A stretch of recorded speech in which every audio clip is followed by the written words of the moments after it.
মৌলভীবাজারের জুড়ি উপজেলায় বিশুদ্ধ ও নিরাপদ খাদ্য সকলের অধিকার নিশ্চিতে ভোক্তা অধিদপ্তরের অভিযান পরিচালিত হয়েছে। কিছু অসাধু ব্যবসায়ী সাধারণ মানুষের নৈতিক অধিকারকে হুমকির মুখে ফেলছে। জিলাপিতে ক্ষতিকর রাসায়নিক রং হাইড্রোজ ব্যবহার করা হচ্ছে, যা মানবদেহের জন্য মারাত্মক ক্ষতিকারক হতে পারে।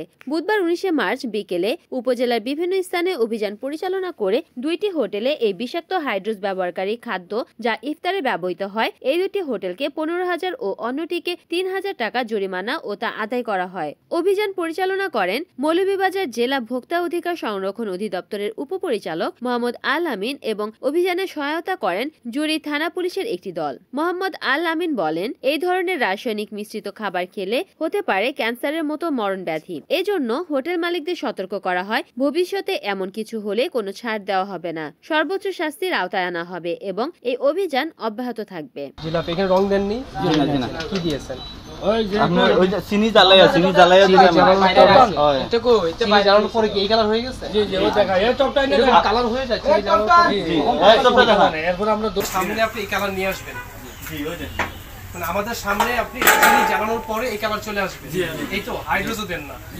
এই ঝুড়ি উপজেলা চত্বরে তো দোকান আপনার দেশ মিষ্টি। আচ্ছা আমাদের দেখান তাহলে তৈরি করে করে আপনাদের খাইতে দেন। খাইতে পারবেন? বলেন খাইতে পারবেন কি? আমরা তো জানি খাইতে পারবো। পারবেন? গ্লাস নিয়ে আসেন। তা আপনি খাইতে পারলে এটা মিথ্যা কথা কেন বললেন যে আমরা রং মিশাই না?